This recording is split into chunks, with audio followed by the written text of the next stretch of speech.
Live India हर पल मैं हूं आपके साथ रेखा मिश्रा। बात करेंगे जेपीएससी जेएसएससी नियुक्ति घोटाले की, जिसको लेकर के अब सीआईडी जो है वो फुल ऑन एक्शन मोड में है और सीआईडी जो है वो 1.5 दर्जन सफल अभ्यर्थियों जो है उसकी रडार पर है और खंगाली जा रही है। इस पूरे प्रकरण को लेकर के मनी ट्रेल जो है यानी कि झारखंड लोक सेवा आयोग की विभिन्न परीक्षाओं में हुई धांधली मामले की जांच कर रही सीआईडी अब उन करीब 1.5 दर्जन अभ्यर्थियों की मनी ट्रेल खंगालने में जुट गई है, जो सेटिंग के जरिए परीक्षा पास करने में सफल रहे थे। जांच एजेंसी इस कड़ी के सहारे यह पता लगाने की कोशिश कर रही है कि पूरा फर्जीवाड़ा किस स्तर तक फैला है और इसमें कितनी रकम का लेन देन हुआ है। सीआईडी को मिले हैं फर्जी नियुक्ति के सुराग, यानी कि जेपीएससी और जेएसएससी परीक्षाओं में अनियमितताओं की जांच अब और गहराती जा रही है, जिससे मामले का दायरा लगातार बढ़ रहा है। सूत्रों के अनुसार गिरफ्तार आरोपियों से पूछताछ और छापेमारी में मिले दस्तावेजों के आधार पर सीआईडी ने कई अहम सुराग जुटाए हैं। एजेंसी अब संबंधित अभ्यर्थियों के बैंक खातों का ब्यौरा जुटाने के लिए विभिन्न बैंकों से पत्राचार कर रही है, जिससे पैसों के वास्तविक स्रोत और उनके गंतव्य की पुष्टि हो सके। बताया जा रहा है कि प्रारंभिक जांच में अलग अलग परीक्षाओं के लगभग 500 अभ्यर्थियों की नियुक्ति फर्जी तरीके से कराए जाने के संकेत मिले हैं, जिसके एवज में 15 करोड़ रुपए से अधिक की वसूली की गई है। अधिकारियों का कहना है कि जांच आगे बढ़ने पर यह आंकड़ा और बढ़ सकता है, हालांकि इसकी आधिकारिक पुष्टि अब तक नहीं हुई है। बता दें कि जेपीएससी की विभिन्न परीक्षाओं में गड़बड़ी को लेकर मिली अलग अलग शिकायतों के बाद अब सीआईडी इसकी जांच कर रही है। इस पूरी खबर पर विस्तार पूर्वक जानकारी देने के लिए हमारे साथ हमारे सहयोगी अंकुर जुड़ चुके हैं। अंकुर से जानने की कोशिश करेंगे। अंकुर, जो नियुक्त अभ्यर्थी हैं जो इस वक्त अलग अलग जगहों पर अपनी सेवा भी दे रहे हैं, तो ऐसे लोगों पर अब रडार जो है वो गिरने वाली है और सीआईडी जो है उन लोगों से न केवल पूछताछ करेगी बल्कि उनकी मनी ट्रेल जो है उसे भी खंगाल रही है सीआईडी। अंकुर, क्या कुछ अपडेट है इस पूरे प्रकरण को लेकर के? बिल्कुल रेखा, देखिए जिस तरीके से सीआईडी की जांच अब तेज हो गई है और सीआईडी अब यह पता लगाने में जुट गई है कि कौन कौन अभ्यर्थी जो हैं वो पैसे दे करके परीक्षा में पास किए हैं। और ये रडार जो है वो इतना तेजी से आगे बढ़ रहा है रेखा, कि कौन कौन लोग पैसे लिए हैं, कौन कौन इस खेल में शामिल थे, कौन कौन लोगों ने गड़बड़ियाँ की हैं, तमाम नाम अब बहुत जल्द सामने आ सकते हैं, क्योंकि सीआईडी का जो जांच का दायरा है वो काफ़ी बढ़ गया है और झारखंड से लेकर के बिहार, उत्तर प्रदेश तक जो है सीआईडी की नज़रें हैं और सीआईडी लगातार पूछताछ और छापेमारी कर रही है।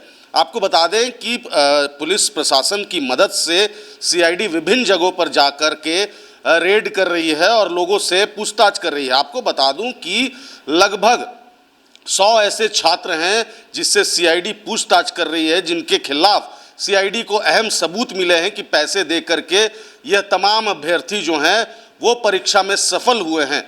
और कौन लोगों ने पैसा लिया है, किन अधिकारियों ने कितना पैसा लिया है, इसका भी जांच सीआईडी कर रही है और बहुत जल्द इस मामले का खुलासा सीआईडी सरकार को करेगी और सरकार इस खुलासे को सार्वजनिक करेगा।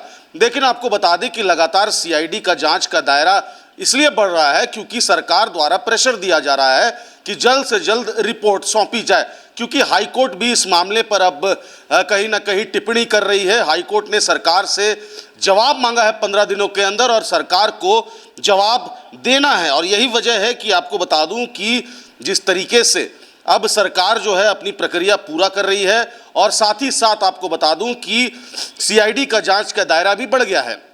लगातार छात्र सीबीआई जांच की मांग कर रहे थे, लेकिन सरकार ने सीआईडी पर भरोसा जताया और सीआईडी भी अपना काम जो है वो निष्पक्ष तरीके से कर रही है। निष्पक्ष तरीके से जांच भी किया जा रहा है। इन सब के बीच अब देखने वाली बात होगी कि सीआईडी किस तरीके से इस पूरे खुलासे, इस पूरे जो खेल है, इस खेल को कैसे उजागर करती है और सीआईडी का मुख्य रोल क्या रहेगा, किन किन लोगों पर सीआईडी गाज गिराने वाली है, ये तमाम चीज़ें हैं। हालांकि जिस तरीके से सीआईडी अपनी जांच कर रही है ये बहुत ही गुप्त तरीके से होता है, इसकी जानकारी या पुष्टि नहीं होती है, लेकिन सूत्रों के हवाले से जो खबर आ रही है, आपको बता दें कि 100 से अधिक छात्रों से पूछताछ सीआईडी कर रही है, कई अधिकारियों से पूछताछ सीआईडी कर रही है और अजीता भट्टाचार्य जो हैं वो भी, उनसे भी पूर्व सचिव रह चुकी हैं, उनसे भी सीआईडी पूछताछ कर रही है। तमाम चीज़ें हैं। और आपको बता दें कि अजिता भट्टाचार्य जो हैं सुप्रियो भट्टाचार्य की पत्नी है, यानी कि सुप्रियो भट्टाचार्य जो है केंद्र महासचिव है जेएमएम के, और उनकी पत्नी जो है वो सदस्य यहाँ पर रह चुकी है, पूर्व सचिव भी रह चुकी है। तो कह सकते हैं कि सरकार जो है, हेमंत सरकार किसी तरह की कोई भी दरियादिली नहीं दिखा रही है। कोई भी हो, जांच का दायरा उन तक पहुंचेगा, उन पर कार्रवाई होगी, लेकिन फिलहाल अभी सीआईडी अपना काम कर रही है। जी रेखा। मास्टरमाइंड है अभय तिवारी, उनको लेके भी एक ताज़ा अपडेट सामने आए हैं कि उनकी जो रिमांड अवधि है उसे और बढ़ा दी गई है। साथ ही उनकी पत्नी और भाई जो है उन्हें सीआईडी की ओर से जेल भेज दिया गया है। अभय तिवारी से लगातार एक के बाद एक कई सारे खुलासे हो रहे हैं और उसी खुलासे के आधार पर लोगों से पूछताछ भी की जा रही है। क्या क्या जानकारियां अभय तिवारी की ओर से सामने रखे गए हैं, चूंकि अब रिमांड अवधि और 3 दिनों के लिए बढ़ गई है। अंकुर। देखिए रेखा, अभय तिवारी की अगर बात करें तो उनको रिमांड पे लिया गया है, कोर्ट से रिमांड की अवधि मांगी गई है और लगातार उनसे पूछताछ हो रही है, चाहे उनकी पत्नी हो, चाहे अभय तिवारी के भाई हो, चाहे और भी उनके कोई भी रिलेटिव्स हैं, सभी से पूछताछ हो रही है। क्योंकि अभय तिवारी जिस तरीके से जेपीएससी में जिस तरीके से वो खेल खेले हैं, जिस तरीके से सरकारी नौकरी वो बांटे हैं, और ऐसे में कह सकते हैं कि उनकी पत्नी एक अधिकारी थी, उनके भाई एक अधिकारी थे, ना जाने कितने लोग उनके जो संपर्क में रहे हैं वो अधिकारी बन चुके हैं। और ऐसे में अब जो है उनसे रिमांड पर लेकर पूछताछ की जा रही है। एक गहन पूछताछ है रेखा, क्योंकि जिस तरीके से अभय तिवारी सभी मामलों में दोषी पाए गए हैं और लगातार अभय तिवारी से पूछताछ की जा रही है कि आखिर पैसों का लेन देन किस तरीके से होता था, जो ट्रांजैक्शंस होते थे वो कैश होता था या फिर ऑनलाइन होता था, या फिर आपको बता दें कि अभय तिवारी से ये भी जानकारियां ली जा रही है कि पैसे का लेन देन कहाँ पर होता था, कोई इन लोगों का कोई ठिकाना था, होटल था या कोई घर था जहाँ पर ये बातचीत होती थी।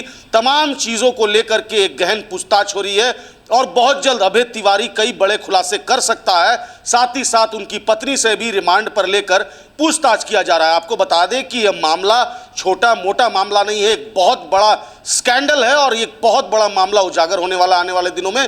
और ऐसे में अभय तिवारी से लगातार सीआईडी पूछताछ करने के बाद एक निष्कर्ष पर पहुंचेगी और जो भी अधिकारी इसमें दोषी होंगे, जो भी छात्र इसमें दोषी होंगे, क्योंकि देखिए कुछ चुनिंदों छात्र के वजह से तमाम जेपीएससी के अभ्यर्थियों का जो करियर है वो दांव पे लगा और यही वजह है कि एक बहुत बड़ा आंदोलन इन्होंने शुरू किया। और ऐसे में सरकार ने जिस तरीके से जेएसएससी सीजीएल परीक्षा रद्द कर दी, हालांकि कोर्ट के आदेश के बाद यह जो निर्णय है इसे रोक दिया गया, लेकिन आपको बता दें कि जेपीएससी के अभ्यर्थियों का गुस्सा शांत नहीं हुआ है, एक बार फिर से आंदोलन के मूड में है। लेकिन इन सब के बीच अगर सीआईडी निष्पक्ष तरीके से जांच करती है, अगर दोषियों को कार्रवाई की जाती है दोषियों पर और उनको सजा दी जाती है, तो कहीं ना कहीं छात्रों का गुस्सा शांत होगा। लेकिन छात्र अभी फिलहाल आक्रोशित हैं। देखने वाली बात होगी कि आने वाले दिनों में इनका आंदोलन किस तरीके से देखने को मिलता है। रेखा, आने वाले दिनों में यह देखना दिलचस्प होगा। फिलहाल सीआईडी की रडार पर जो हैं वो 1.5 दर्जन सफल अभ्यर्थी हैं और उनकी मनी ट्रेल जो है वो खंगाली जा रही है। क्या कुछ खुलासे होते हैं, ये आने वाला वक्त तय करेगा। बहुत बहुत धन्यवाद अंकुर हमारे साथ जुड़ने के लिए और तमाम जानकारियां देने के लिए। जेपीएससी जेएसएससी नियुक्ति घोटाले में 1.5 दर्जन सफल अभ्यर्थी सीआईडी के रडार पर हैं और अब सीआईडी जो है उनकी मनी ट्रेल खंगालेगी और कई सारे तथ्य जो है वो एक एक करके उजागर होंगे। देखने वाली बात होगी कि आने वाले दिनों में कौन से वो तथ्य हैं जो सामने आते हैं और सीआईडी के इस रडार का इन सफल अभ्यर्थियों पर क्या असर पड़ता है, ये भी आने वाले वक्त में तय होगा। बुलेटिन में यहाँ वक्त हो चला है एक छोटे से ब्रेक का। ब्रेक के बाद जल्द हाजिर होंगे।